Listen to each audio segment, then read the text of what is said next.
Welcome to Y11 Audio. I'm Alex Alvarado. Thank you for listening. First time in a long time. Sorry for the delay. It's been since football season, really.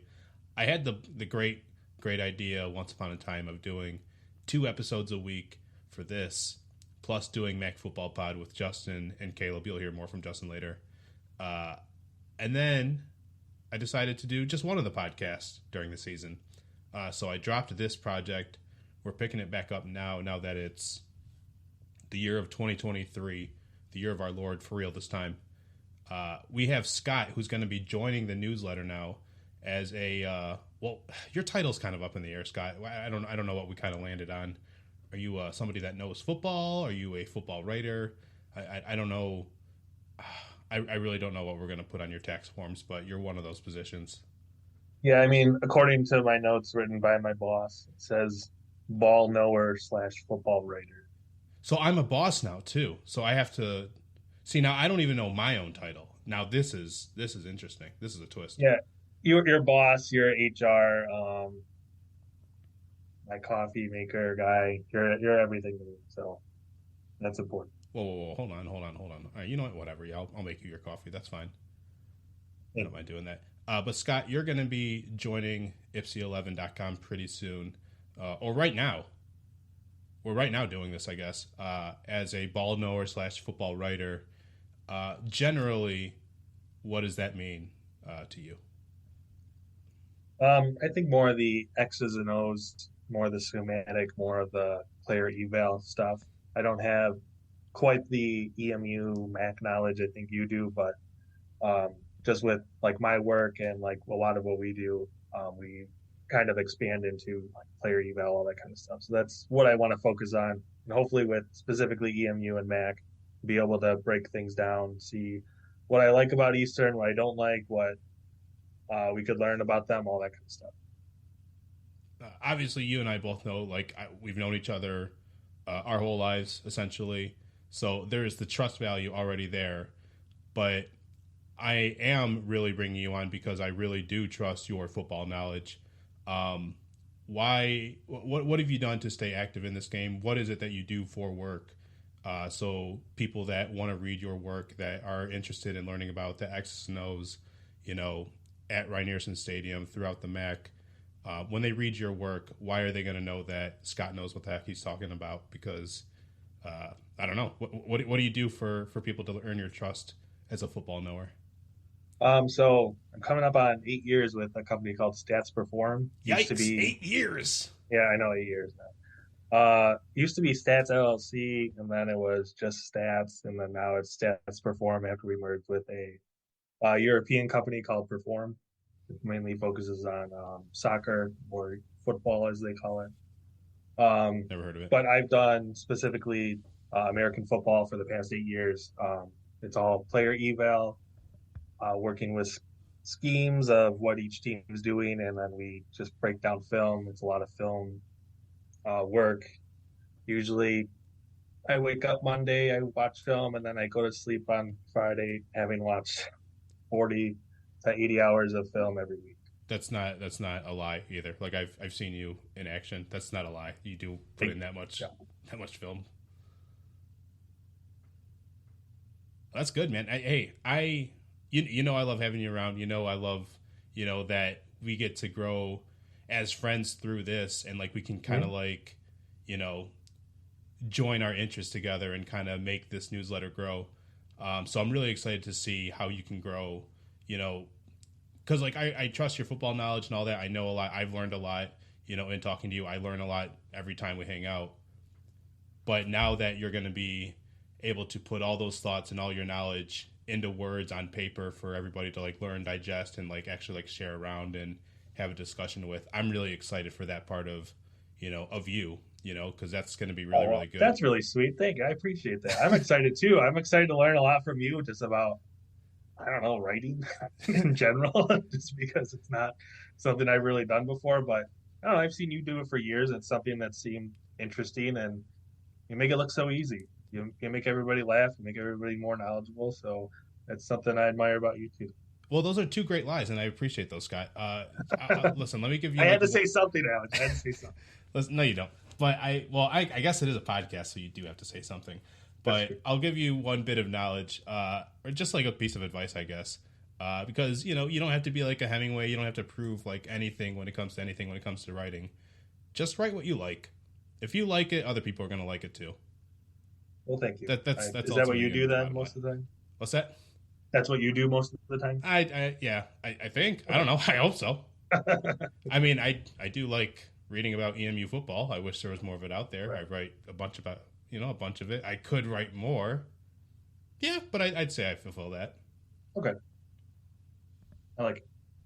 Hey, speaking of reading about EMU football, I did see something in the news today. Extra, read all about it. I don't know how much you saw it, but in the Detroit News, Tony Paul's on the scene. Did you see that EMU and the USFL are working together, perhaps? I did see that, but then it was kind of like yes, and then it was a no, so that's a yes again. I'm kind of like unsure what's going to happen, but it's just for practice, right? Just for EMU to hold practices for like the Detroit hub, I guess. Yeah, that's the rate of it so far. So, really quickly, the USFL, not the XFL, not the IFL, not the AFL, which is dead actually. The AFL doesn't exist anymore for real. But the USFL, which is in its second season in its resurgence, it's looking for hubs. So in its first comeback year, everything happened in, I believe it was Mobile or Birmingham, Alabama. And now it's trying to find like different destinations for multiple teams to just have their games in. Four teams are going to be over there. 4 teams are going to be over there. They found a couple hubs already for 2023. They found Memphis and New Orleans. Birmingham will continue to host the 2023 hub for a bunch of these teams. There's going to be another hub in Memphis. So those are going to be 2. The third that's already been hinted is Detroit. Now, there has been an official word on that. That'll happen on Thursday. Today's Tuesday as we talk. We're going to publish this thing on Wednesday, though. What is going to happen, they're going to have a press conference out of Ford Field. EMU's already kind of turned down the idea of there being games at Rynearson, but they didn't turn down any reporting when there was questions about there being practices being held at Rynearson. So that might be the setup for the number of teams that are going to be in Detroit. One of them's, of course, going to be the Michigan Panthers. Proud to be a Panther fan. But we don't know the other teams that might be in that hub, too.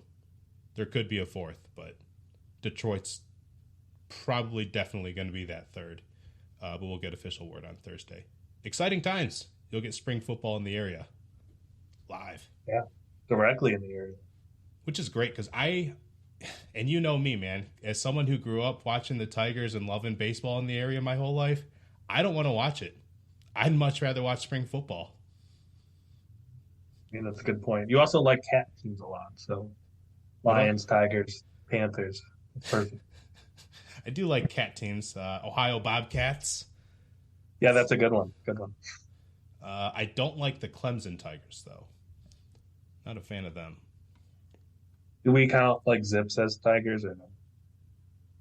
The Zips, that's kangaroo.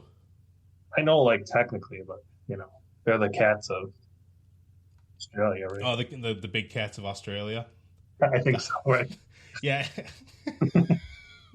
Aren't they closer to rabbits though? Yeah, I think they're more like deer. But I was reaching. It was the first team I saw in the stroke week. I was doing my best. Okay. Good Lord, Scott! I'm going to change your title to like Animal Knower in a little bit. Thank you. Appreciate that. I'll only write about animals and I love it. Thanks, so. You and I talked the other day when we got coffee together about, your role on this website, on what your initial plans are going to be. Do you know what you're going to write about for your first topic so you can kind of tease that a little bit?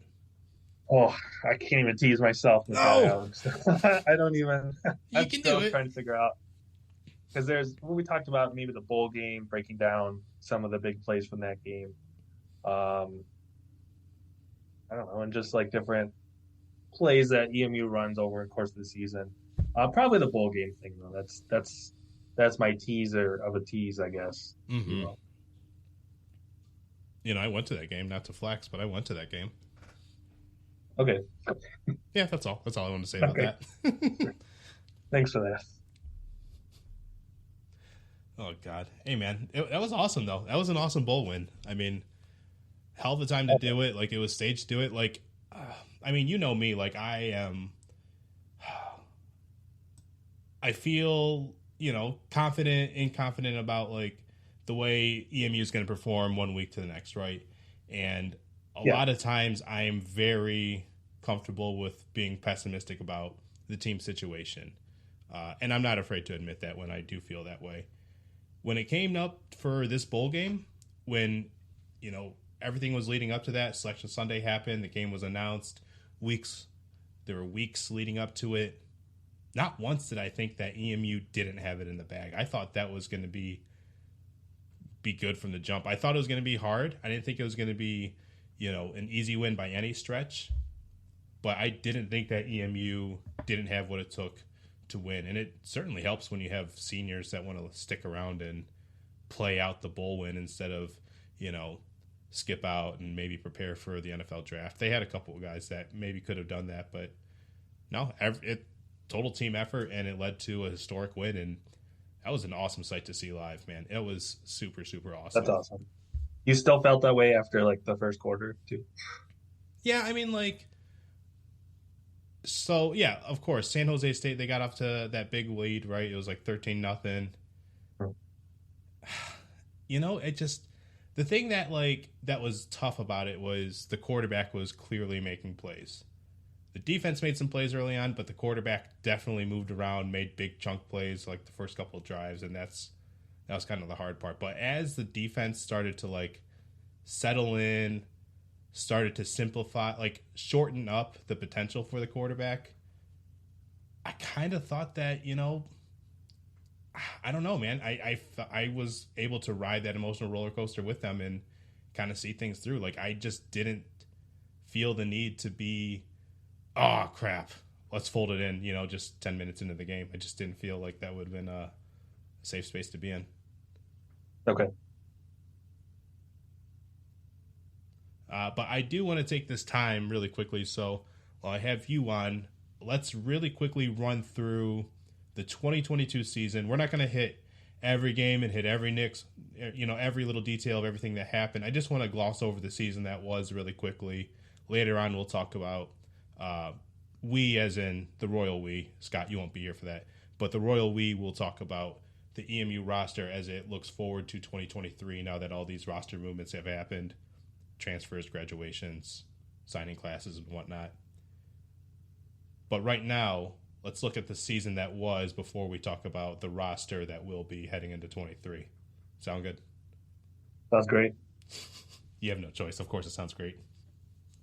But EMU, of course, started out the season with the win over Eastern Kentucky, 42-34. I remember that game being, pretty tough. Obviously the win was pretty good. Eastern Kentucky, they went on to the playoff in the FCS, but I don't know how far they went, but they were pretty damn good.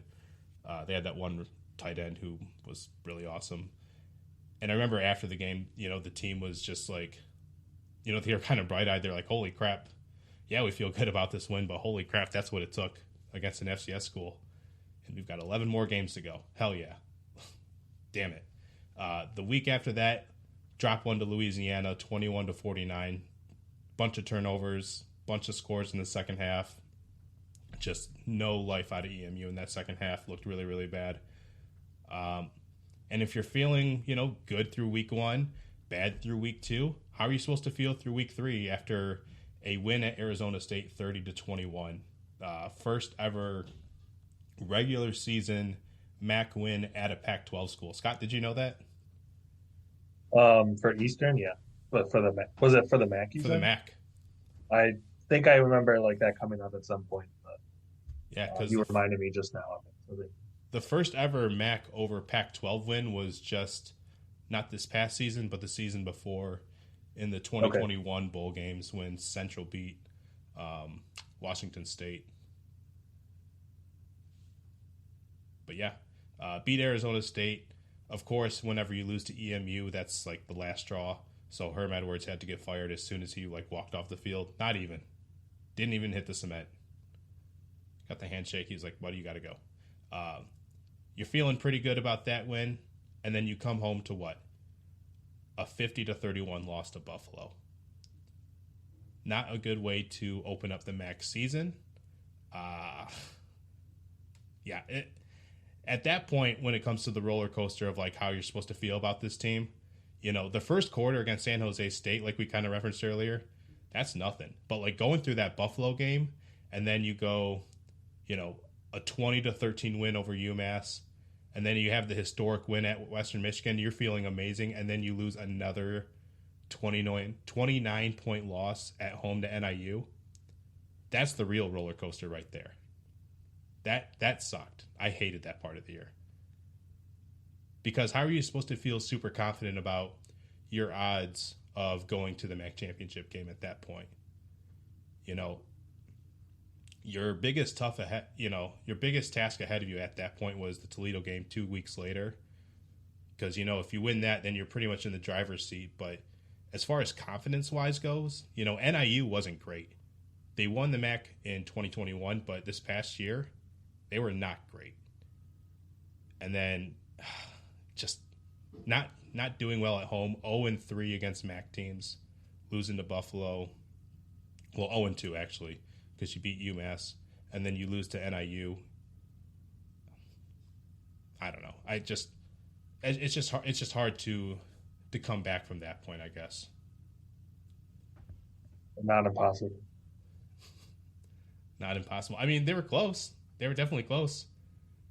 You go on the road, beat Ball State 20-16. All right. Maybe there's something there. Because that is the first time of the year where one of the bigger problems of the season that Creighton kept pointing out in every postgame speech and, Monday opening week press conference, he always emphasized the point of, hey, we didn't win the turnover battle this week. And finally, in week 7, it finally happened at Ball State. They won the turnover battle in that game, beat them by 4. Okay, you're starting to feel a little bit more confident. Then you lose to Toledo at home, 27-24. Not 29 points. Didn't get smoked that point. Didn't get smoked that time. But you did have the lead in the fourth quarter. You did have the lead in the fourth quarter with 2 positions.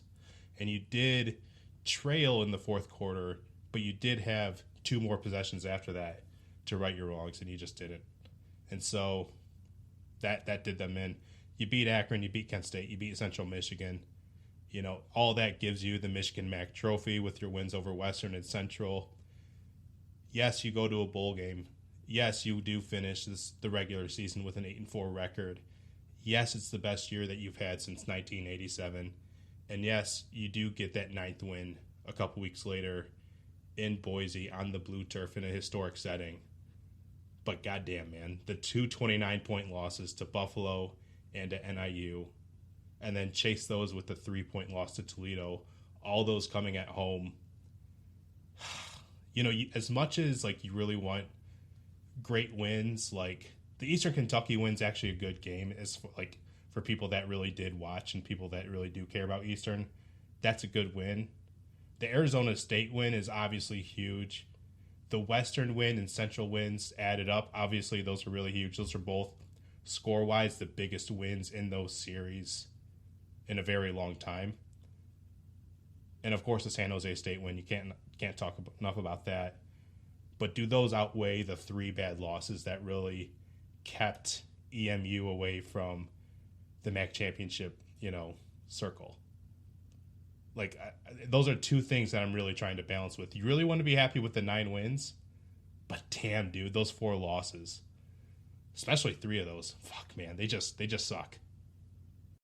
Yeah, but they got 9 wins. Damn, I love that. Is some expert analysis right there, man. Can't be mad at them, man. They won 9 games. I was looking at it, right? So I was going back through other seasons. This is the first time they had a 4-game winning streak in the same season in forever. Yeah. And I went back 10 years. I couldn't find anything, and then I assumed it's got to be way longer than that too. Yeah, it's the first. Yeah, that those 4 wins at Akron, at Kent State, against Central, and then San Jose State. Yeah. Half of those teams aren't any good. But it is the first 4, clean 4-win streak of the Creighton era, I do believe. Yeah, because I think they've won back. If you put 2 seasons back to back, they've won 2 at the end of the season, and 2 at the beginning of the next season, but never within the same season. Yeah. So let me ask you this, Scott, because when it comes to the divisions, the way it was split, EMU and Toledo both finished the regular season with 5-3 records in MAC play. Obviously, because Toledo beat Eastern, Toledo went on to be the MAC West representatives in the MAC championship game, ended up beating Ohio, and ended up beating the bowl game too. So, good finish for them. Respect where it's due. But when people say EMU was just 3 points away from making the MAC championship game, me personally, I've never been able to totally be on board with that, because I'm also looking at, as I've said a couple times already, 29-point loss to Buffalo, 29-point loss to NIU. The Buffalo game, I get it.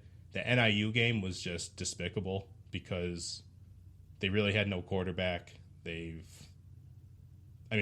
Scott, I'm excited for you to go back and look back at that game and see who was actually active and see the way that NIU played, because they ran the same run play 50 times.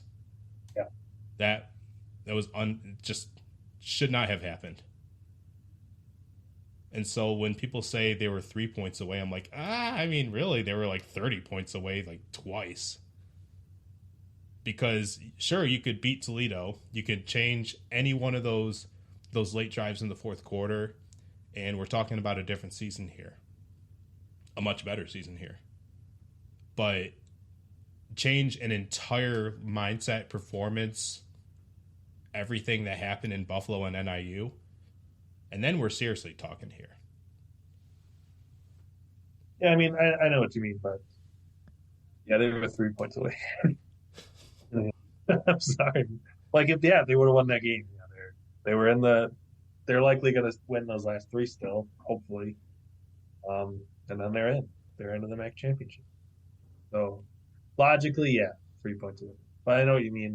They probably should have lost to NIU, not only that badly, but at all. Mm-hmm.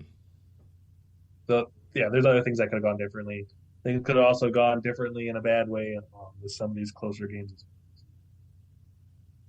Scott, one more question, and then we'll get you out of here. I already asked you about what you think your first post is going to be, and I think we've kind of settled on you're going to write about the bowl game. Yeah, but now you make me want to watch the NIU game. Right about that. My question was going to get your brain working in that direction. What are some other posts you might want to work on? Oh, so this is random, but there's this NIU game when they lost by 29, and NIU kept running the same play over and over again. What? I'm kind of curious. Yeah, I'm kind of curious what went wrong to allow that to happen. See, I would have loved to read something about that before, but there's nothing on my feed. Oh, okay, good. Maybe 3 months ago would have been a good time for that. But that's true. Now is also great. Yeah, anytime I can get my fix, I'll read it. Okay, all right, I got you. Justin, another third of the MAC Football Pod is now on YPSI Audio. You're making your debut on here, buddy. It's a big night. Thanks for having me on. Yeah, I don't think you really mean that. You don't want to spend time doing this. You'd rather be with your kid or your wife. You don't really mean that. You don't really mean the thank you. Oh, my kid is asleep. We're recording this in the evening, so I don't have the option to be with my child right now. We better be really quiet if we're going to talk about Eastern football then. Yeah, if my wife finds out, that's why I woke him up. What's she going to do? I'm waiting. If she finds out, what's going to happen? She'd be. It does not matter which football team I'm talking about. She would be angry if I woke him up. She's going to hit you with the big old 50-pound wrench, huh? Yeah, exactly. We got some problems that even this won't fix. Earlier, I talked with football writer Scott about the season that was for Eastern. I just have a few letter grades for the other MAC teams. Well, Eastern too. of just how they did across 2022. I'm not going to get too much into the weeds of all these teams. I'd rather just kind of give them a letter grade and move on. But when I give them a letter grade, Justin, I want you to give me a letter grade. I'm going to grade the football teams, and you grade my grade. Does that make sense? Sure does. Sweet. All right, so we're just going to get right into it. Alphabetical order with these teams. We're going to start with Akron. Akron, year one under Joe Moorhead, had a 2-win season. I'm going to give them a D+. That's a pretty good grade. They kind of had like 2 seasons, right? I think you could maybe give them a C- if you consider how well they closed the end of the season. But I guess maybe not finishing that Buffalo game hurts them a little bit. Mm-hmm. Yeah, definitely. And in fairness, what you do like seeing out of a team that's going through a coaching change is, you want to see competitiveness in the losses. A lot of losses, but 7 of them were 1-score games. One of them was an overtime loss to an FCS school. So, I don't know. D+ it is. Ball State. You go a little bit lower, you're getting a D. I'm just really, really not impressed. A little bit better of a record, 5-7 overall, 3-5 in MAC play. But Jesus Christ, man. Did you realize that 72% of Carson Steele's rush yards were made after contact? I did realize that, yes. And he also was one of the nation's leaders in that category of yards after contact in total. So it wasn't he had a high share of yards after contact and he was kind of just rushing for 3 yards at a time. No, he would get hit in the backfield and run for 8 yards. It's disgusting. It's really disgusting. It sucks that he's leaving for UCLA. It sucks for us. It's great for him. It's going to be great for his body. He's probably going to go be playing some faster, bigger athletes in the Pac-12, but he's going to have a faster, bigger offensive line blocking for him. And so I'm very happy for him. That said, I'm going to go just slightly higher and give them a C-. They had a lot of roster turnover, and I actually thought they fought really good. That's fair. The thing is with Carson Steele, and you and I have talked about this, in private, but he's going to a perfect destination where movies should be made about him. Not of him, well, definitely of him, starring him, but him as a character is perfect. You have, this guy who was a really good athlete out of high school, but under-recruited. He just goes to Indiana. Turns out he just has a pet iguana, pet alligator. I don't know what else he has. Probably a pet Gila monster too. I don't know, man. I just think, just to speed this up, I think that he would be a great character in a TV show, and what a better place to land than Los Angeles, the city of angels. Yes. I also realized I'm messing this game up. I'm supposed to be just grading your grade, not being here's my grade. So I give your grade of BSU a B+. I like it. That works. Bowling Green played so much better than I thought they would, even at 6-7, which is just one more win than what Ball State had. I'm way more impressed with the year that Bowling Green had, because they had more wins than they should have had. 6-7 overall, 5-3 in MAC play. They made it to a freaking bowl game when I thought Scott Loeffler should have been sent out the door after the EKU loss. I'm going to give them a B. Forget it. I'm just going to give them a B. Why not? You don't get many Bs. Yeah, I'm giving that grade an A. I think if you had asked me closer to the end of the season, I still would have been oh, well, this team does still kind of suck. But when you step away from it, you hit the nail on the head. They made a bowl game. What else can I say about that? There's no point in being well, they could have, they're actually bad. Who gives a shit? That'll sort itself out next year. Point is, this year, they played an extra game. That's huge, because they've been kind of toiling in obscurity for a little bit since Dino Babers left for Syracuse. So good on them. Now, the two obvious teams that lost a lot in the transfer portal are Kent State and Western Michigan, just in terms of guys that leave for Power 5 schools. Third place, it's Bowling Green, with 4 guys that left for Power 5 schools. So don't expect a lot of this to repeat itself in in next season. Don't ever expect good success out of Bowling Green to happen 2 years in a row. But yeah, it's definitely harder when you guys have going out like that. Buffalo started out really bad with that Holy Cross loss. Then you did good, and then you didn't do so well. I'm going C+. This is the most C+able team I think the MAC had this year. Finished 7-6. Shouldn't have, should have lost to Akron in the end.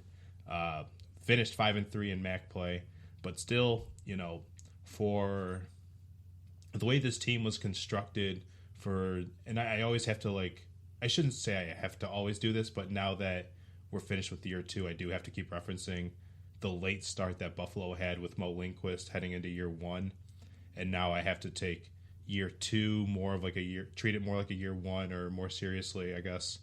I don't know. I like where Buffalo is headed. It just wasn't able to put together all the pieces it probably wanted to. Didn't really string together full games either. C+. I don't know.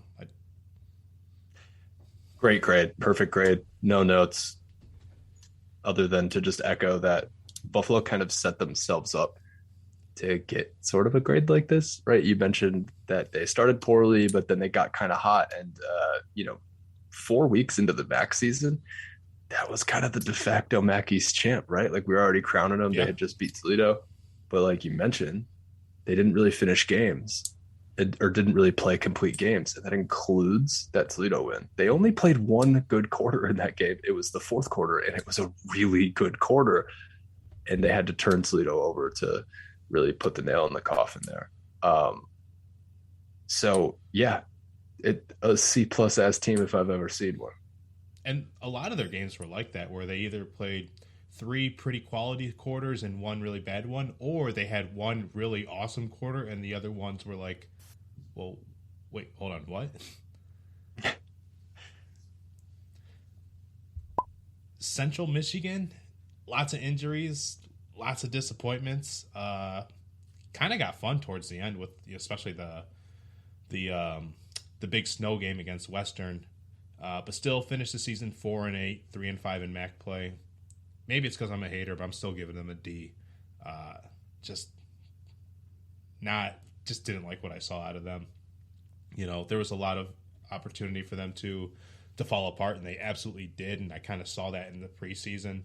And they just, I don't know, they just didn't meet expectations going into 2022. Maybe things can change next year, but in 2022, I didn't like it. I'm giving them a D. If that grade at B-, I think you feel the hate in your heart, and you should be harsher. They failed. They outright failed this season. This is a team that in 2022 or the 2021 season was on paper the best damn team in the conference, right? They just slipped up in certain places. They had a wonky comeback loss against NIU. They botched a pretty short field goal. They didn't even get a chance to kick it. They snapped it weird or whatever. Like, they sort of just succumbed to the NIU Devil magic a little bit. And coming into this year, they had to replace a lot on defense, but come on, it seemed not open and shut, but you'd thought that this team would at least compete.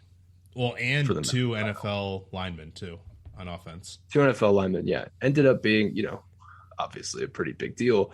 I think the assumption was Lou Nichols was doing more work than we thought. I think you were the first person. You were early on the boat of be careful. That ain't a thing. Mm-hmm. He needs help, and that ended up being true. The team just fell apart. They were, they seemed okay offensively, but they couldn't do anything on offense till they were down by 28 points. Just very weird. Yeah, it got a little exciting with Burt towards the end of the season, but it was really just some late season shenanigans. They lost the snow game against a dead coach walking against WMU. Mm-hmm. They can't be feeling anything other than rotten in Mount Pleasant about this year. EMU. This is the team that everybody that listens to the show has been waiting for. I'm giving them a B+. Hey, stop throwing tomatoes at me. Stop throwing tomatoes at me, everybody. Stop. Stop. This guy stinks. Yeah, it was a 9-win season. Yeah, it's the best that you've ever seen in your life, especially if you're me, who's only 30 years old. But, the 4 losses, I get pretty emotional about how bad some of them were. The Toledo loss is the one that everybody will always stare at, and I understand it, and rightfully so. I will just always refer to how much work this team needed to grow from after the Buffalo and NIU losses, both at home, both 29-point losses, both pretty inexcusable. A lot of parts of the season were great, of course. Won the Michigan MAC outright with great scores in those games, especially like historically speaking in each of those series.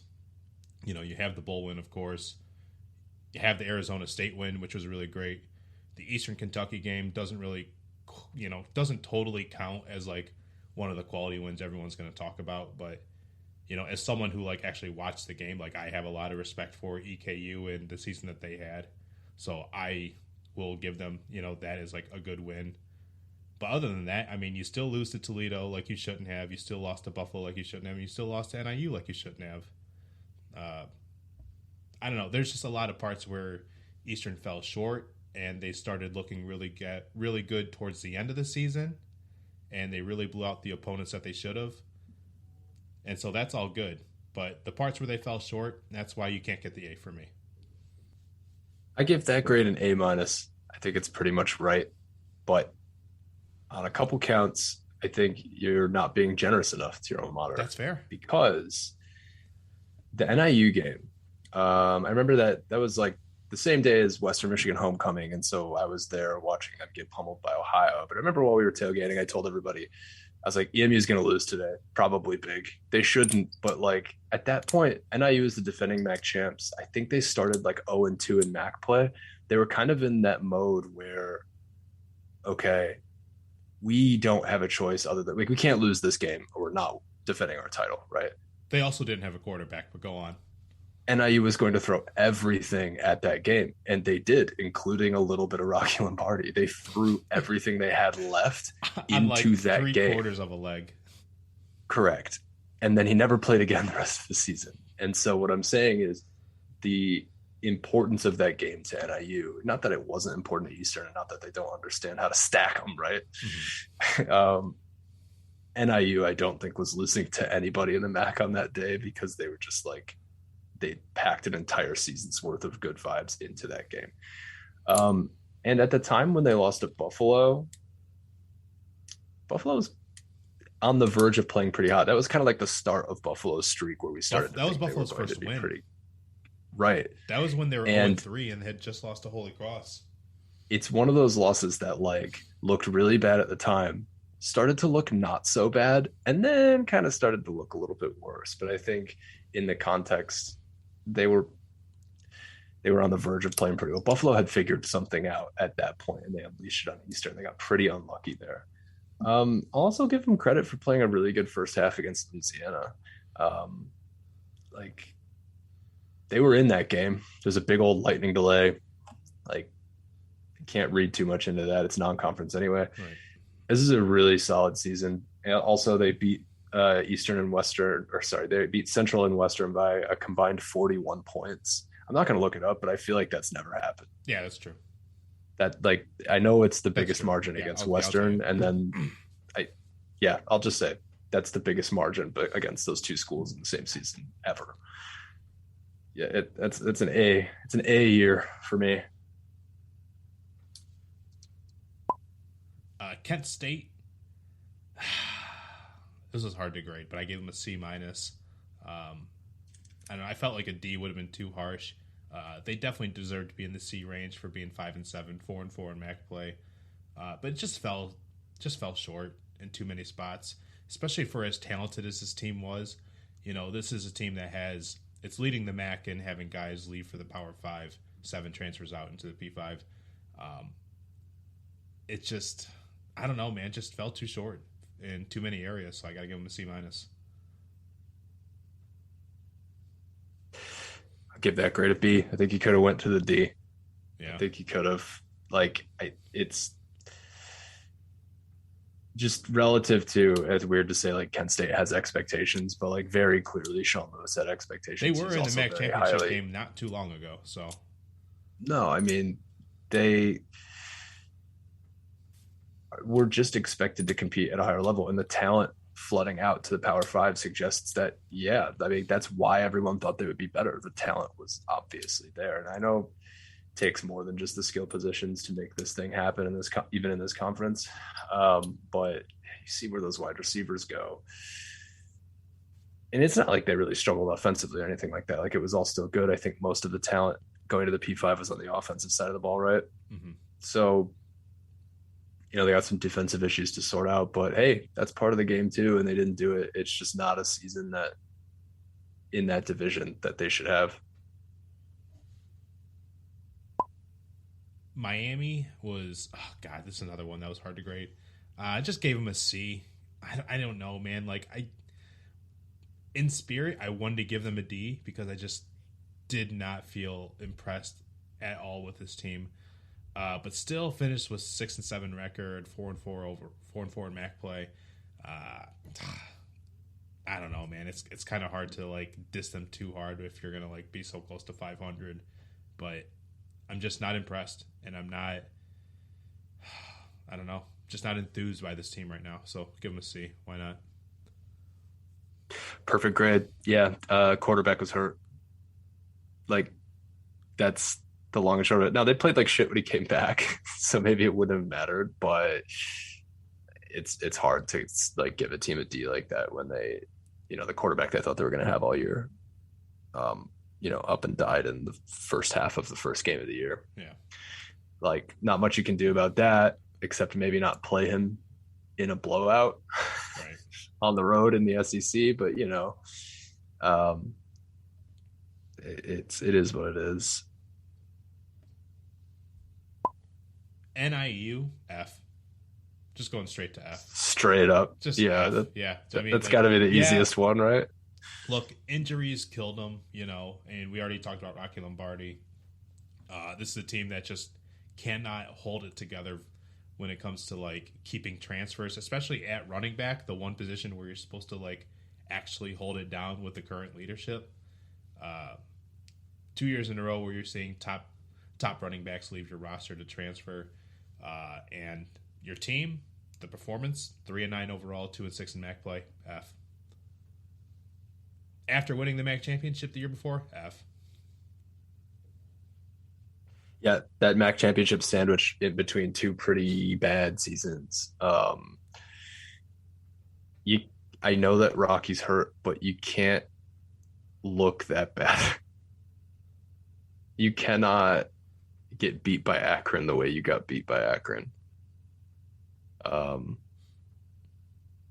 Yeah, there's nothing good about that season.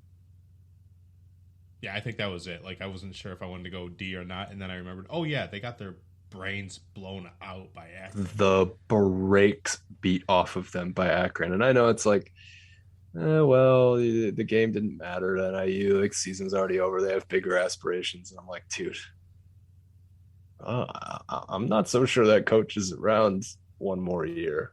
Yeah. If they have another like 4-win year next year or something like that. Because like they're not, if Rocky gets hurt again or something like that, like no one's gonna listen to that anymore. It'll be done. Yeah, like football not mattering to NIU in November. Yeah, that's not good. That's the type of that taste will sit in your mouth for as long as the team doesn't win. They can erase it pretty quickly next year if they rattle off some wins and open up pretty well in MAC play. But like that is, I think, gonna sit for a while. Ohio, I'm giving them an A-. There's no team on here that I'm giving an A outside of Ohio, and I'm giving them an A-. 10-4 overall, 7-1 in MAC play. Lost the MAC championship game, which stinks, but that's obviously because you lose your quarterback. You lose, Curtis Warwick, who had a hell of a year. The team around him, hell of a year. Not the best start to the year. It wasn't like a what wasn't the kind of year that makes you remember the greatness of like Jordan Lynch and all those NIU teams from 10 years ago. It wasn't that kind of 10-win season for Ohio, but damn, did they perform? Damn, were they fun? Yeah, I love the season that they had. Fell short in a couple spots, so I got to give them an A-, but hats off to them. Perfect grade. Nothing wrong with that at all. They did almost lose to Fordham at home. They gave up the story of their season for me, other than Curtis Rourke, is they gave up 30 points in a game in the opening 6 games and then didn't give up more than 25 in any game the rest of the season, with the exception of the bowl game. That's so good. It's a crazy turnaround midseason on the defensive side of the ball, because if that doesn't happen, there's no shot. Yeah, man, they played whatsoever. nasty. Like they just played downright nasty that second half of the year. I think that was ultimately like the biggest thing for them. I'm with you. Like I said, nobody's getting an A, so you know what I'm giving Toledo? B+. B+. Same grade as Eastern. Another 9-win season, 9-5, 5-3 in MAC play.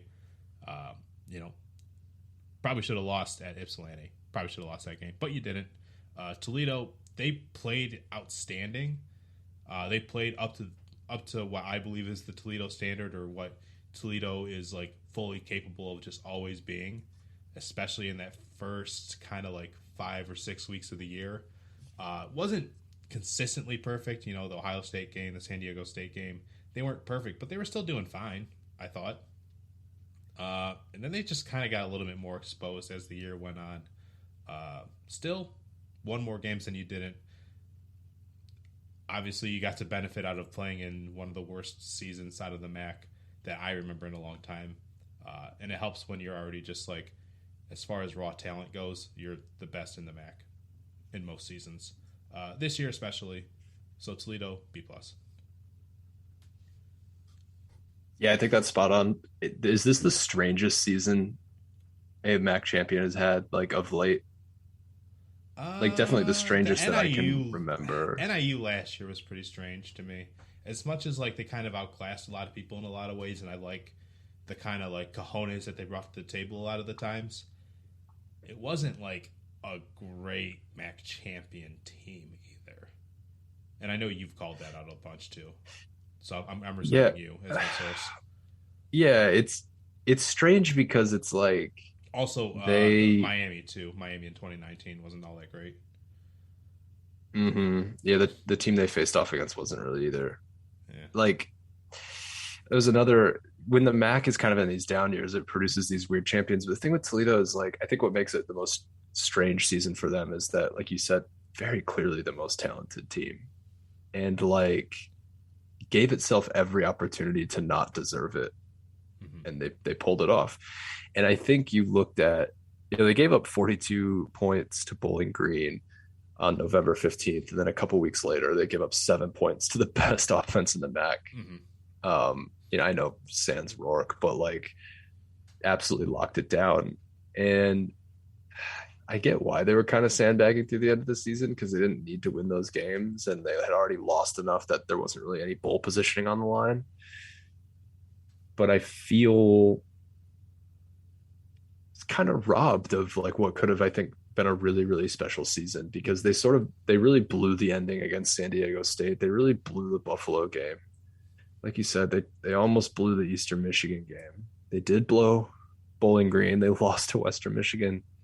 And then they just looked great to end the season. They were just like, oh yeah, we're Toledo. We got this. And I don't know. B+ is a perfect grade for that. I think all told, like, it's that MAC championship game that, like, it's just super odd, because, like, I think for both teams, it's just like 17-7, even with Curtis Rourke out, like, that was just a low scoring environment that with those two teams in there, like, it still makes me feel uneasy. And that was, I shouldn't say uneasy, but like, it still like makes me feel like a little bit empty in that game, right? Because that was like 2 months ago, and it's like I was expecting like 30 something to 30 something, 40 something to 30 something, 20 something to 30 something, not 17-7. And like, even the way like where Toledo was able to score, like, it wasn't like they forced their ways down the field each time either. So all told, even when like Toledo didn't have a good enough season in the Eastern game, when Toledo didn't have a good enough season during the Buffalo game, when Toledo didn't have a good enough season, during the San Diego State game, we still always believe that in the end, because all the other things that they have going right for them, they're just going to be so much better than anybody else. And they just didn't outclass Ohio when the opportunity was there for them to do that. And in like a dome, in Right. essentially home field environment. I think that was the first game where I don't know, like the eventual champion of the MAC doesn't really exist in the college football consciousness directly, like in a big way, but it still happens. And for Toledo, like the only time they really existed in anybody's consciousness was when other people were doing cool shit to them, even when they won. Like I think what people remember about the Toledo Ball State game, as a action game was like Carson Steele almost single-handedly winning that game, right? That's the lasting memory from that game. The lasting memory from the Eastern Michigan game is how Eastern Michigan should have won it. They showed up in highlights when San Diego State drove the field to beat them. They show up when Bowling Green's hitting a Hail Mary in the snow to beat them, right? Yeah, why is Bowling Green the one like winning that? I don't care if Toledo is not 100% in it to win it. Like that shouldn't happen. Yeah, and they left the door open for them to potentially have a rematch in the MAC title game, which, like, from a rivalry standpoint, you should never let happen. And then you get to December 3rd, and then there they are. Like, there was the team we were freaking waiting for all the year. There they were, in control, never in doubt, defense absolutely putting the clamps down. And that never happened at all during the season. Like, they only popped up when other people were having fun against them. And I just don't remember a MAC champion like that. Last team on the list, going 5-7 overall, 4-4 in MAC play. That sounds pretty good. That sounds like a D grade, but I'm giving Western an F. Giving Western an F. What the hell, man? That offense was putrid. Mm-hmm. Like, it's just like I'm grading them on the scale of Western Michigan, and they get an F. I think that's the right scale. That's a perfect grade. That's what I would give them. That's what most of the fan base gave them. That's what the school gave them.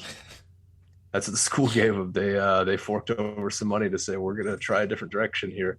They, I think by S&P Plus, that was one of the 3 worst offenses since 1970. Yikes! That they fielded. That was I know they had, new quarterback, all that stuff, right? But a new quarterback in year 1 or 2 is different than a new quarterback in year 6. You kind of know what's going on at that point, right?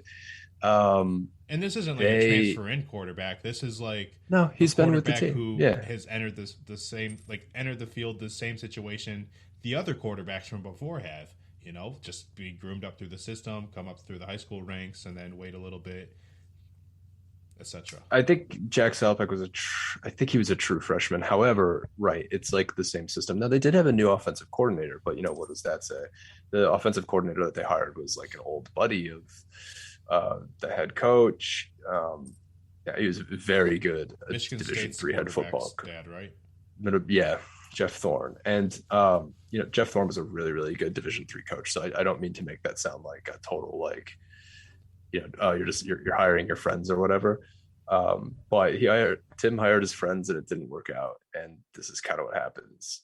And they churned through offensive coordinators at WMU. There was really no consistency. It's a huge drop off in offensive quality that, they didn't want to wait to see how that recovered. And that season was just an absolute disaster. All right. Got through these grades.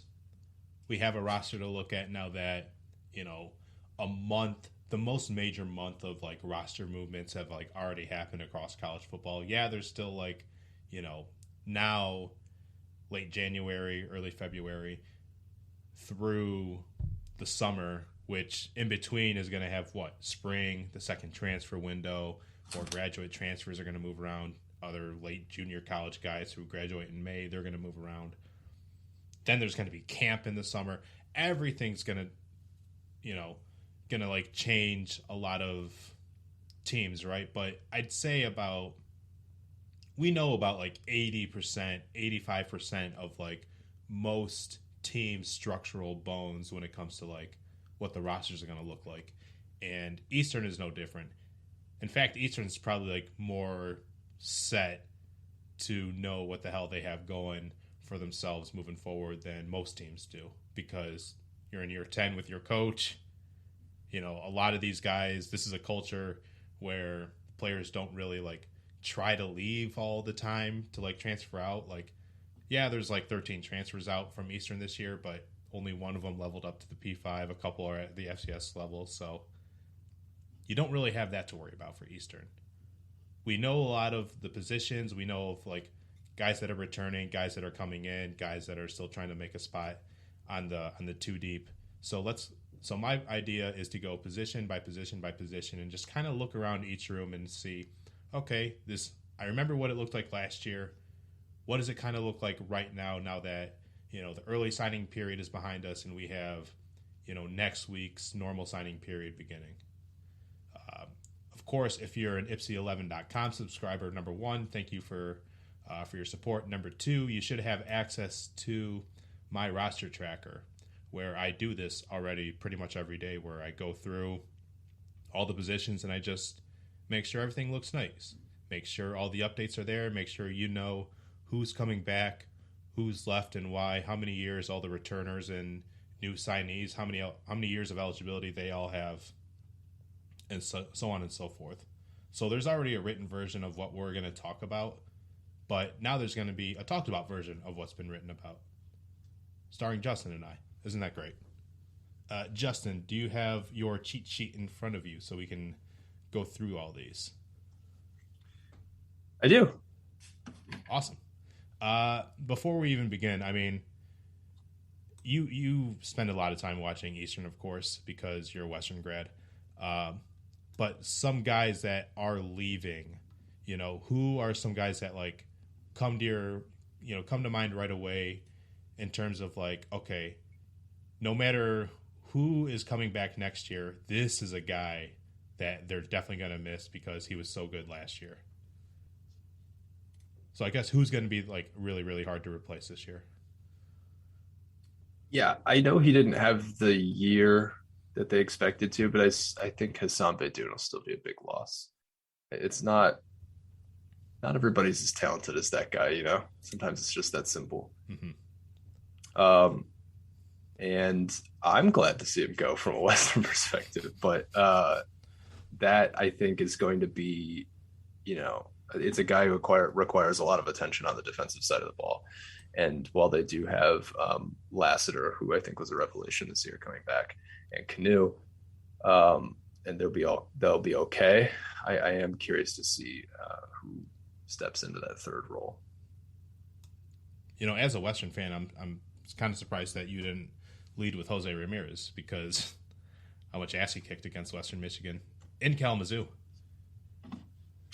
So you mentioned, though, as criteria of no matter who comes in, who's going to replace them, it's not any disrespect to Jose Ramirez, but like EMU has a track record of churning out those dudes. Mm-hmm. Like one of them is one of the best pass rushers in the NFL right now.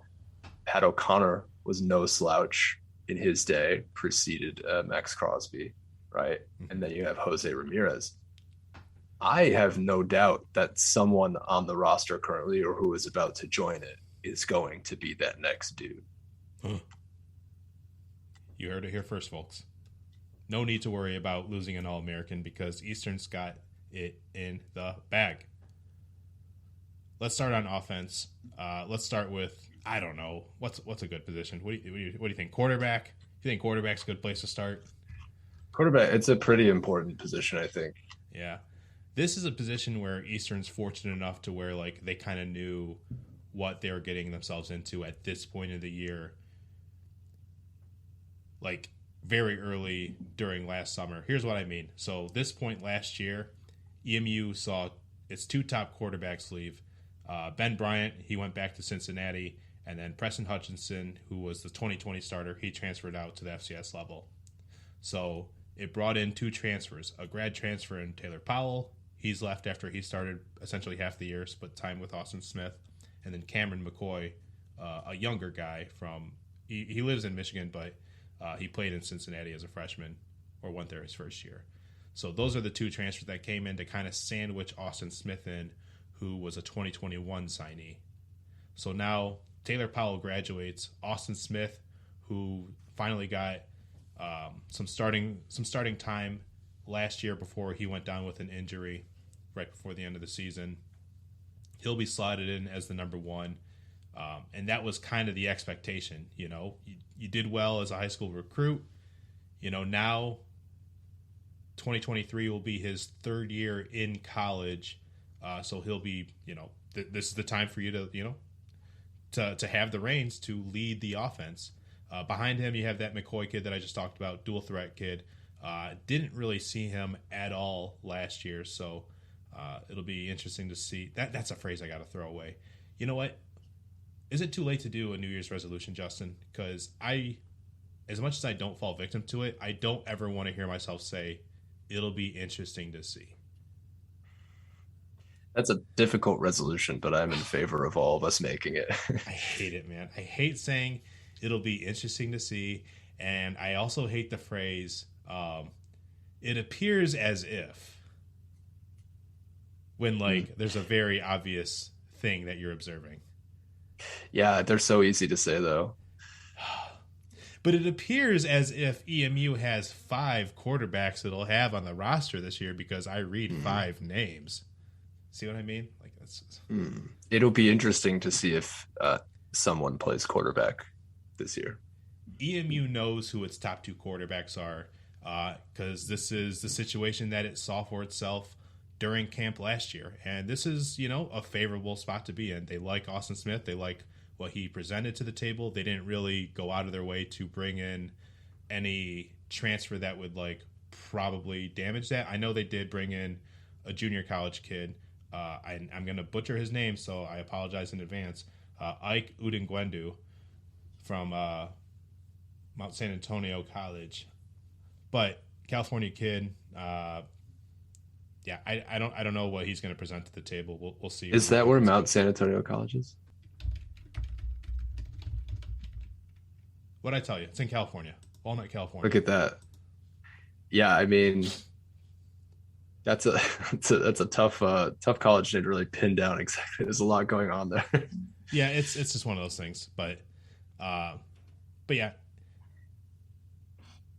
Quarterback wise, EMU is they just got to feel confident with where they're at. Austin Smith, he didn't light the world on fire, but he's definitely got enough experience in this offense to know what he's doing. And you know what? You don't have to be the best athlete on the field. You just have to be the best quarterback on your offense. And Austin Smith might be that guy in 23. Is this the best shape the quarterback room has been in coming out of an off season in the last 5 years? I don't know. I mean, it's hard to say. For me, I want my teams to be as good as the Madden rating says it is, right? So I don't know how good the quarterback room is after Smith. I haven't seen McCoy play. I haven't seen, the junior college guy that it brought last year, Brooks Blount. I haven't seen him throw a football. Haven't seen the walk-on that it brought on last year from the high school ranks. And I don't know what the new junior college guy is. Smith, I feel very confident in him, and I like him. I think he's got, good personality to him, and I like a lot that he brings to the table, right? But if he gets hurt, which, hey, everybody gets hurt. He himself has gotten hurt just last year. I don't know what Eastern's going to get. I don't know what the room looks like after him. It's very young, and that's very favorable. But I don't know if it's something that you can rely on if a freak injury happens. It is nice to have a guy that can do the job, though. Yeah. So and who more or less won the job throughout the season, right? Mm-hmm. Which I think is an added benefit. Mm-hmm. Yeah, I mean, he definitely didn't take the job away. The starting job was definitely his after the Toledo loss. So I think that's a detail that I noticed, but I don't know. I mean, I like where it's at, but I don't know. We'll see. It's just has to perform for 12 weeks, and then the 13th game or 14th maybe. Who knows? Looking at running backs, let's just move right on down the line. Running backs, you lose Darius Boone to a transfer, and you graduate a walk-on Michael Four. But other than that, you're looking at your top two guys coming back: Samson Evans, who led the MAC in rush touchdowns; Jalen Jackson, who was a transfer from Lamar, a kick returning extraordinaire as well. Two different looking backs, two different skill sets and all that. Behind them, we don't know too much. There's some guys that, DJ Smith, Bryson Moss, they played a little bit, nothing too impressive. High school guy that they signed last year, another one coming in this year that both have potential. We'll see if they get to carry the rock this year, but at least looking at the top two spots, you still have Samson Evans, which, love to see that. Really good running back, strong guy, smart running back too. And Jalen Jackson with his skill set is incredible. You lose Boone, but it's not that bad. Darius Boone was, I think he was in the 2019 signing class, and he was, if I recall, the top-rated signee in that class. But still, he was only the third running back on the team, so I don't think he's too big of a loss there. No, the running back room returns all but like a game's worth of carries, give or take, 30 total carries. I was super impressed with Samson Evans this year, just an absolute breakout from a guy that we already knew was really good. But man, that's going to be massive for 2023. I like that Jackson was about as good as I expected him to be coming into this year. Little guy, 5'7", 160-ish. Probably not too far off on listing his frame there. A lot of speed. Like I said, great kick returner. Once he had his second 80-plus return of the season, 4 games into the year, everybody kind of avoided him. So his numbers definitely dropped off in that regard. So don't read kick return averages the same way you would baseball, stats. But that guy is awesome. What he presents to the table on offense too, he's not afraid to run it up the middle when he gets the opportunity to. And he definitely gives Eastern's offense a chance to run with more tempo. He can, split out wide and kind of play some wide receiver there and use the speed there. But his usage isn't tremendously high. And I know a lot of fans would love to see more of him, get more touches, show more electricity. I just don't know if Eastern's set up to let him do that as much as fans would love to be able to plug him in on Madden and do that, but still gives Eastern's offense a lot of chance to change pace, change things up, and draw up different plays. With the familiarity of Smith and having them be in their second year together, I hope that there's some creativity coming with the run game between Smith and Jackson next year. And it better happen because Evans and Jackson, they're both in their final year of eligibility too. So that's something to watch in 23. Yeah, using the kind of change of pace back to capture greater usage share, it comes at a price, and that price is that Samson Evans, according to collegefootballdata.com, was the most efficient running back in the MAC. Yeah, at the fourth highest usage in the MAC. So he wasn't quite, obviously Carson Steele was the highest usage back, but Samson was the best back in the MAC on a per play basis. And that's, every carry you take from him is a risk that you're going to get worse than that. Sliding over to wide receivers. I know we talked about Hassan Badoun a little bit. Former, nobody asked him to be here, walk on, turned 1,000-yard receiver, all MAC receiver, team captain, and all that stuff. Dylan Drummond, who was a true freshman receiver, saw the field as a true freshman. They were all true freshmen, I guess, at some point. Saw the field as a true freshman, where Eastern was his only offer out of high school. Played all 5-6 years. I mean, COVID is just really throwing me off still. Played every year he was here, though. definitely came up big throughout this year.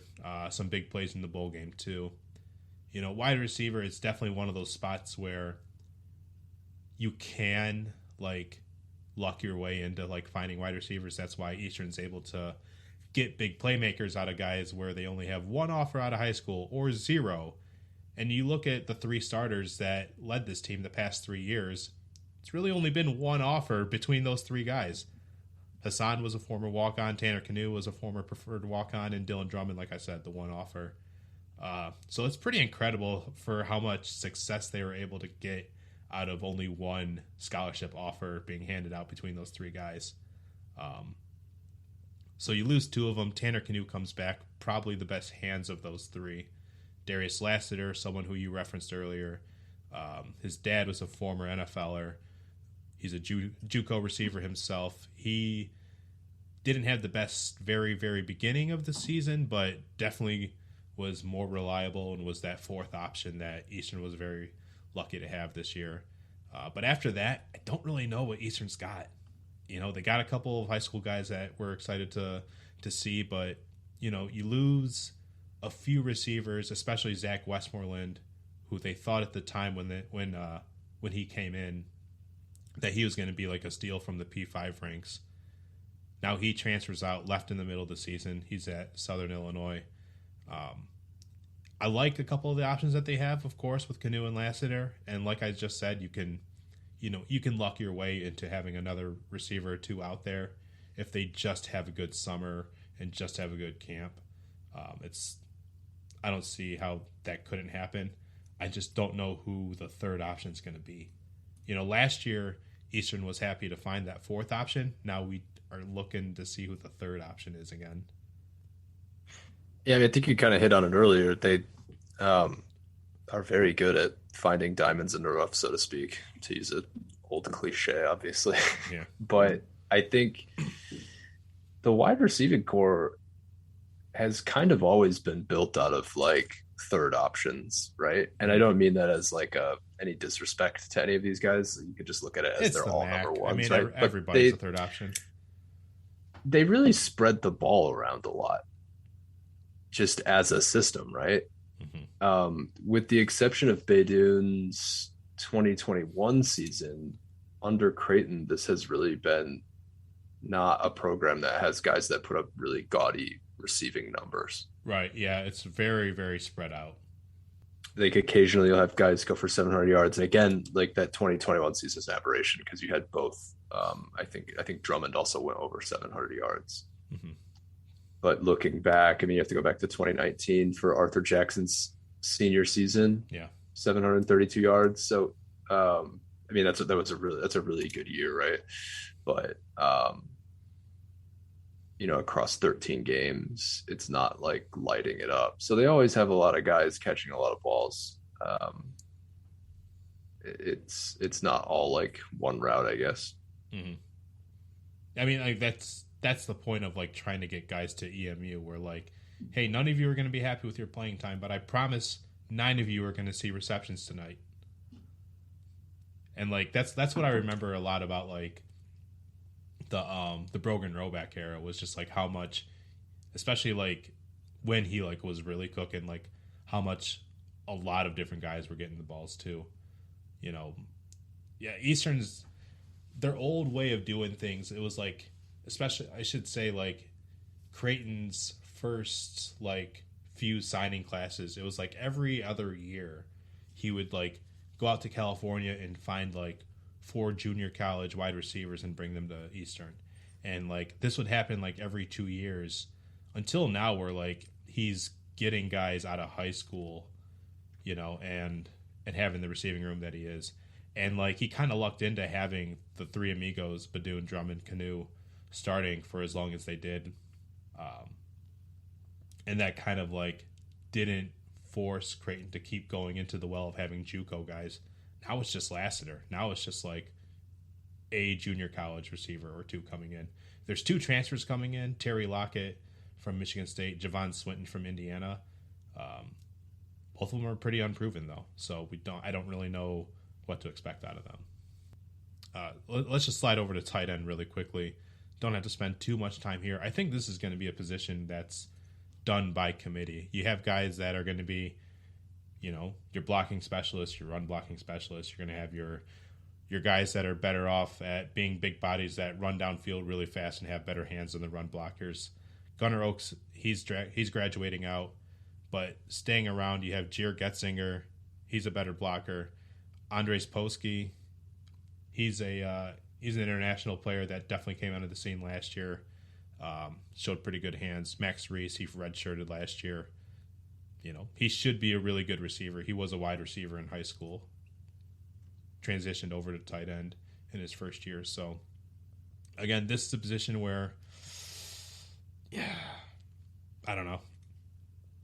We'll just see. It definitely looks like a position that's going to be played out by committee and by personnel package and by play call. But you don't need your superstar to come out of this room either. I was actually shocked to see Gunnar Oaks' numbers this year looking at it, because my initial thought was like, it's not a position that they use all that much. But I mean, relative to the reception totals to the rest of the guys, it's not necessarily true. He caught 27 passes, and the tight ends as a room caught, like 43 passes or something like that, which is more passes than Darius Lassiter caught. So, yeah, very interesting. I mean, it's not something that I recall as being much of a weapon, but apparently it was. They need to open my eyes. Yeah, that's why I subscribed to. That's why I subscribed to Ipsy 11. Looking at O-line, we're not going to stare too much into this. It's a big room, but you do lose 3 and maybe you could say a 4th starter on that O-line from the 2022 team. From left to center, you have Marcellus Johnson, who transferred to Missouri. City Sal at the guard spot. He's graduating out. He'll begin in the NFL. And Richard Bates, he's also graduating out.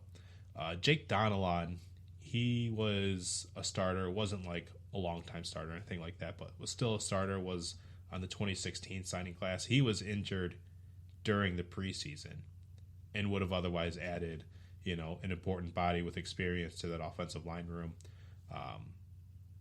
Thought there would have been a chance for him to get a medical shirt, but he's out. You still have a couple guys coming back on the right side. Alex Howie, he was a starter guard. Brian Dooley, team captain at tackle, he's coming back. Some other guys that have had some starting time, Dimitri Douglas, Mickey Revelinsky, but this isn't the most experienced starting unit right now. So there's a lot that needs to be proven there. It did bring in 3 transfers at O-line, but the only one I'm going to highlight right now is Chris Mayo from West Virginia. If the 24/7 sports composite means anything, and if we want to just drum it up to being like so-and-so's raw score out of high school and just kind of let the debate sit with that, Chris Mayo is the best raw athlete out of high school for the offensive side of the ball that Eastern's brought onto the team in program history for as far as I can see. So that alone, hey, he's got a good enough score to keep me interested. Lots of years remaining on him. He's got 3 years left, so maybe he'll be an instant somebody to start right away. Maybe he needs some more development, but he's definitely an option. Does it concern you graduating that many snaps on a team that I shouldn't say that? I mean, obviously it does, but concern you in that it's a team that's probably going to be carrying a little bit of weight of expectations next year? That part is where I'm a little iffy. Because if this were a team where if Austin Smith were a Taylor Powell, right, where he was that much older and I had so much more trust in his quick throwing game, and you had the receivers to work with, I could see how a quick pass game could kind of mask whatever inefficiencies a struggling or an unproven offensive line might present, right? But this is a team that has to run the ball, and I know I always say that, but this is a team that actually did find success running the ball this time. And wants to do more of it. And to run the ball, you have to lean forward and like actually like play with an attitude and like have some more familiarity with the guy to your left and right to find some success in the trenches. And so when you lose this many starters, you know, hopefully the new guys that come in, they are starter ready and they are ready to go. But right now, I just don't know if that'll be the case because you lose most of them. You know, if you lose 2, okay. You lose 3, wait, hold on. I'm scared. I'm nervous. What? So yeah, I would be a little too. That's a thing that can really, you know, it can make you at the end of the season be like, what went wrong? Everything felt so like it was supposed to be so good, and then like, oh yeah, you know, that whole important thing where all the giant humans play. That's central to the sport as a whole. It is where most of the action's at. The reverse side of that, though, is that if you have the guys on the roster that can play, and then we, you know, with my dumb not knowing much about offensive line brain, can't see that, right? Like, then the sky's the limit. Mm-hmm. So it is a big opportunity too. Yeah. So hopefully Eastern's done enough to, like, you know, stock its shelves with the right talent and like get them grooming into this situation. Like they brought in like a Colorado transfer last year. They had some other offensive linemen signed last year too that, you know, were, I don't know, pretty talented, I guess. This year maybe the starter graduates out, but Dimitri Douglas, who was the center for a little bit, like the first 3 games the past year, maybe he's the new starter. And maybe Mickey Revelinski, who filled in for Alex Howie when he was injured, maybe he just goes to the left side and plays a Sal. Or whatever. I don't know, left, right. I don't know what's going to happen there. But maybe he's one of the 5. And then you just have to be like, okay, well, maybe this kid from West Virginia is the answer. Or, okay, I'll just say another name. Daniel Sunderman, because he's a graduate transfer. He's the only grad transfer Eastern brought on this year so far. He comes up from the D2 ranks, and he was a guard. So maybe maybe he's actually good. Maybe he's, you know, NFL ready, but like, or has NFL potential, but wasn't able to show it in the D2 ranks. Maybe he's better than what we know. But yeah, I'd much rather keep most of an offensive line from a 9-win season than not. Right. A 9-win season that saw your best running back have the best year of his career. Swapping over to defense, we're going to go at defensive line, inside and outside. On the inside, you lose Jordan Crawford to graduation. On the outside, you lose 2 great ends, of course, Jose Ramirez and Grant Truman. Jose Ramirez, of course, All-American status. On the inside, Jordan Crawford. He was a former JUCO guy from Texas, from the state of Texas, not UT, not a UT bounce back. But he filled in time as a full-year starter this year. He was doing well. The D-line, they had a couple of injuries early and in preseason. Alex Merritt was hurt early in the season. Mikey Haney, he was injured. Jesus Christ. Every time I say this out loud, it makes me so mad. In the final 30 seconds of the spring game when it was a torrential downpour outside. Are spring game injuries the worst thing in football? No, they're not. But are they? Yeah, I can't imagine a worse time. Lots of talent across this D-line, though. Looking inside, lots of experience coming back. No Crawford, but yes, Alex Merritt, yes, Melvin Swindle, and yes, Peyton Price. Peyton Price especially had a really good year. I keep banging the drum for Melvin Swindle. I think he's a great talent. Just kind of waiting on that to actually happen. And Alex Merritt, too. He's proven some, too, so I'm sure they're excited for him to get back out there. Outside on the ends, it sucks to lose as much talent and experience as those 2 guys had, but there's a lot of talent and potential to be had on the ends. Micah Coleman, he kind of got some playing time, and Carter Evans, brother of Samson, you know, both of them saw the field and they've been doing well. There was Sterling Miles from Cincinnati. You might remember him because he blocked not 1, not 2, yes, he did. Not 1, not 2, but yes, 3 kicks, especially the one that you'll all probably remember from the bowl game. Some other young guys, though, like Mikey Haney, he comes back from injury, like I said. Malik Bogard, he was the top signee in the 21 class. Messiah Blair, he's the top signee that EMU's ever had from the state of Michigan. It's pretty good. And Luke Fletcher, another freshman. This room definitely has some potential, just hasn't seen a lot of it on the field in 22, mostly because it's been led by, like I said, Ramirez and Truman. But still, I like the spot where this defensive line is at. When this defensive line brings it, the rest of the team just eats. Like, if the defensive line does not have a good day, Eastern's probably not going to do well in the game.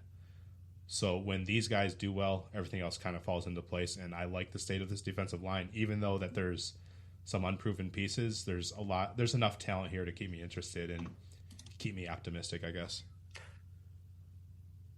There's a lot of returning players here. Yeah. I'm curious though about, you mentioned of all these names that are returning, you mentioned Melvin Swindle. What stands out to you for him as someone who, he had 2 tackles for loss last year? What right, and what shows up to you, when you watch him, on tape or during games that shows that there's kind of some untapped potential there? I just like his activity when he's down there. He gets really active when he's down there, and he's pretty strong in spurts. He hasn't had a ton of snaps on the field, but like you said, like, it's hard to like get stats at that position, but he was able to make some plays in his limited playing time. I am cheating. He did have a really good recruiting score out of high school, so that kind of swayed my decision to be excited for him when he did sign with Eastern, and I have been ever since, I'll be honest. But still, he's still really good talent. Just thought there was a lot of potential in him. Yeah, I mean, that's as good of a reason as any to be excited about a guy. They come in with potential and then are kind of waiting their turn, right? Yeah, and I'll pull it up right now, but I don't think he was like, someone with like a really good like recruiting score, but not a lot of offers to go with it, because that's always something that bothers me. Like, I shouldn't say bothers me, but like that's always like a tell. If like there's like a really good like recruiting score, but only like 5 offers, it's like, okay, I don't really know how much I can believe on you. But this kid, I'm pulling up his list right now. His offers were from Eastern, Arkansas State, Iowa State, Kansas, Memphis, North Texas, Oklahoma State, South Dakota, and Texas Tech. Couple of interests from Oklahoma and Arkansas as well. So not the longest list in the world, but still pretty good. Quality over quantity. Amen to that. Linebacker, we're not going to dig too deep into that because in its 4-2-5 system, which I don't know if they're going to keep running that next year, Chase Klein and Joe Sparacio. Thought Joe Sparacio was going to graduate out. Nope. Both of them come back. Klein, Michigan State transfer. Sparacio, Boston College transfer. They lose Tariq Spates, our old friend. And actually, if you're an Ipsy 11 subscriber, you can go back and read my discussion I had with Tariq, who is not playing football anymore. He's going pro in something else other than sports, huh? He's doing one of those. But in a Q&A, I actually did ask him about the playing time that he saw dip, because he was a 2020 and 2021 starter. He was second on the team in tackles in 20, led the team in 21, and then he took a huge backseat in 22 in terms of playing time. And I asked him a lot of things, and that was one of the questions, was what happened there. So you should go read that if you haven't. Joe Spracio's second leading tackler for a loss on the team, which is pretty cool from that position. And I thought that would have happened to Klein. I thought Klein would have been the guy to get more of the TFLs. Yeah, I mean, Klein had 2, so it's not like we're not talking about a substantial gap here between those 2 guys, right? Klein 3 passes defended, so maybe a little bit more active in picking up, crossing out slot receivers, that type of thing. But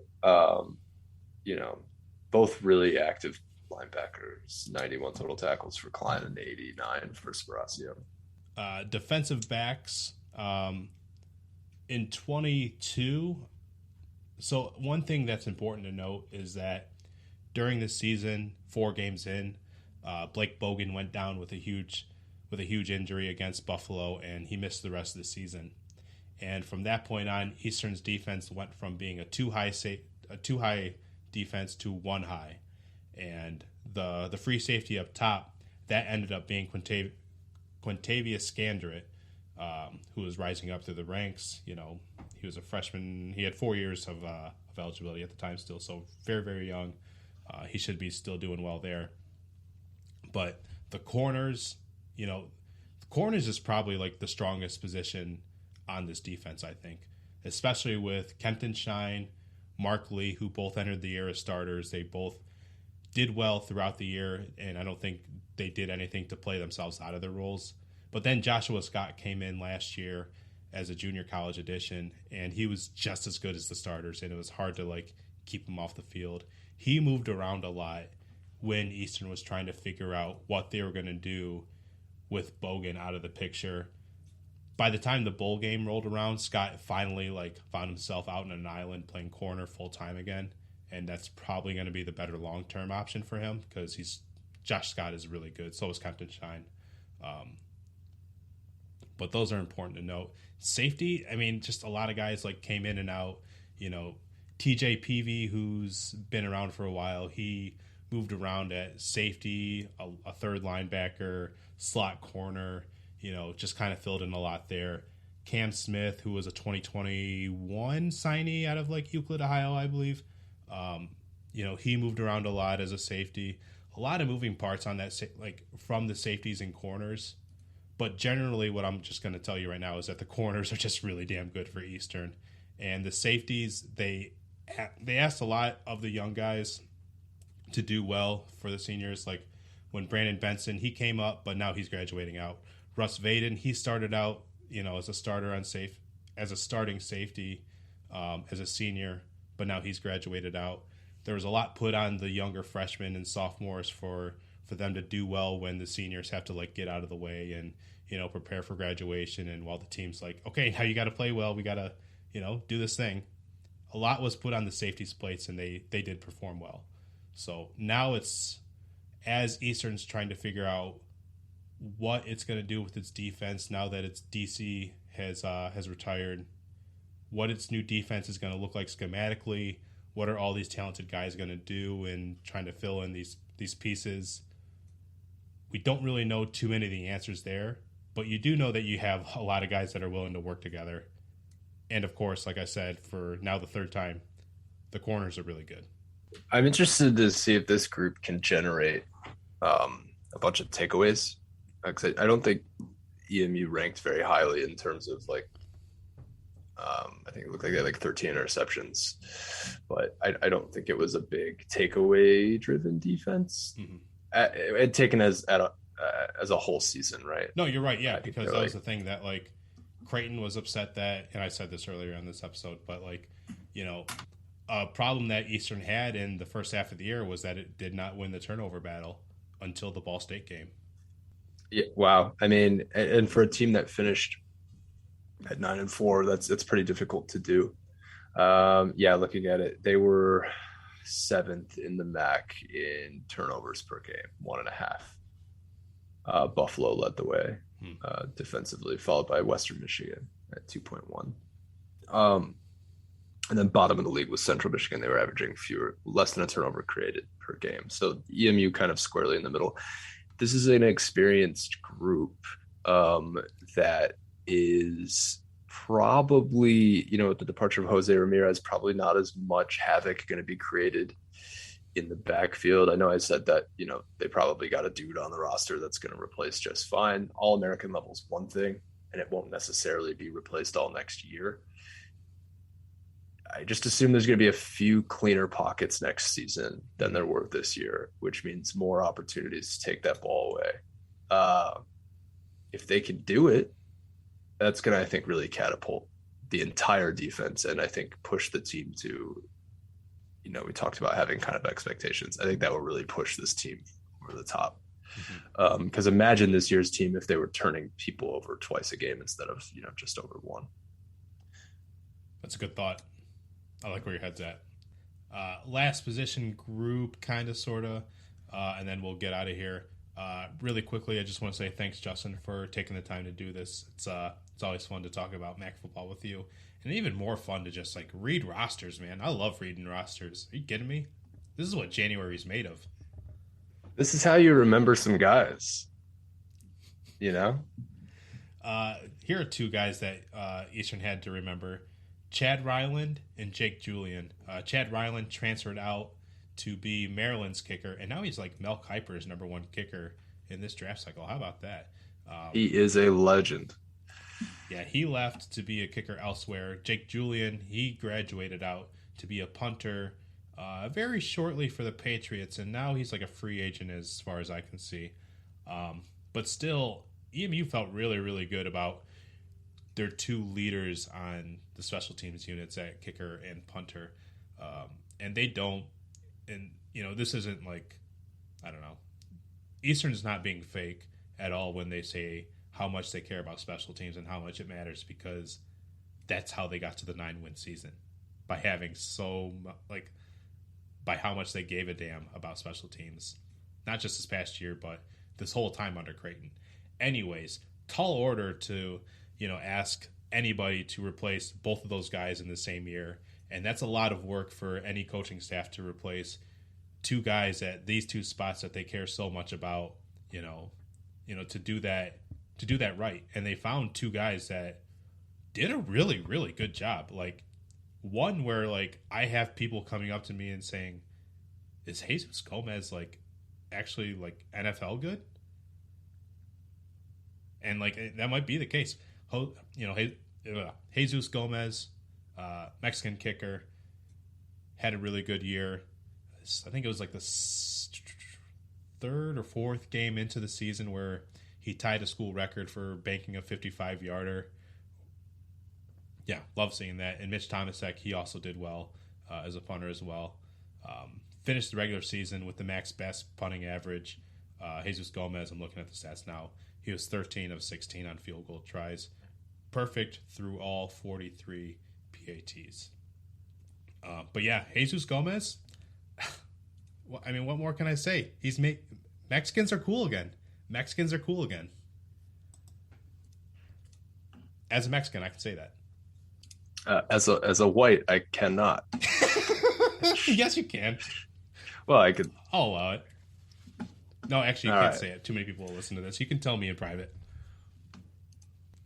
Is he the only kicker in the MAC that is perfect on extra points? Because I feel like it's a rite of passage to like miss a couple. Oh God, I'll look it up right now. All right, so there's a few of them that were perfect in PATs this year. Thomas Clucky of Toledo through 52. Gomez already said that. Mason Lawler of Bowling Green through 34. Andrew Glass of Kent State through 31. And John Richardson of NIU 31. A lone bright spot for the downtrodden Huskies. Yeah, but the other guys are in the 30s, other than Clucky and Gomez. Mm-hmm. So what do you think? What do you think the odds are for this team in terms of, should this team be favorites in? No, you know what? This is how I'll ask it, and we'll get out of here. I'm going to give you 20 votes. You're going to have 20 votes to work with. And those 20 votes represent the MAC media this summer when they pick who is going to win their divisions. How many first place votes is EMU going to get in the West? You mean just to win the division, not just the division, conference championship vote? Just the division. If I gave you 20 votes to work with, how many do you think are going to go to Eastern? So CMU is going to get one. I'm not one of them. They always do. I'm not one of them. Well, right. Well, CMU does not always get one of them anymore, unfortunately. RIP. Sorry. Yeah. Let's see here. But this is a good time to point out that Bowling Green got one last year. Almost a great payoff on that one. They did make it to Detroit, so listen, and if that was how they asked the question, he's technically correct. I have a hard time thinking that they will be picked as favorites. They will not be a distant second, though. Like maybe 7. that's still a good split though. 13 and 7. Because my thought is if it's like if it's only Toledo and EMU getting them. I think people are going to give NIU first place votes. Oh, because of the help. And yeah, because like it's a different team with Rocky Lombardi, and they just have the pedigree. Like I think someone would be like, "Yeah, I'm not." It's the not counting out touchdown Tom of the MAC. That's what they're going to do, and so like I think they'll snag a couple, and then like I don't know, maybe someone tosses one Ball State's way. So I'm just thinking there's some like split off votes or some weird votes for like Western or something like that. I don't know. Hey man, Ball State won't be a bad choice because I don't know if you've seen the transfers that they came in, but let's do this after I hit end record on here. But I want you to look up Ball State's new quarterback. That's gonna be your homework. You know, I'm a true sicko, and it's 11 p.m. Eastern on a school night, and I'm like, I cannot wait to look up the Ball State quarterback room. That's right. Shout out to John Paddock for betting on himself as a preferred walk-on at Illinois. I hope it works out for him. But yeah, I'm going to go with 7 or 8 first place votes for EMU. I like it.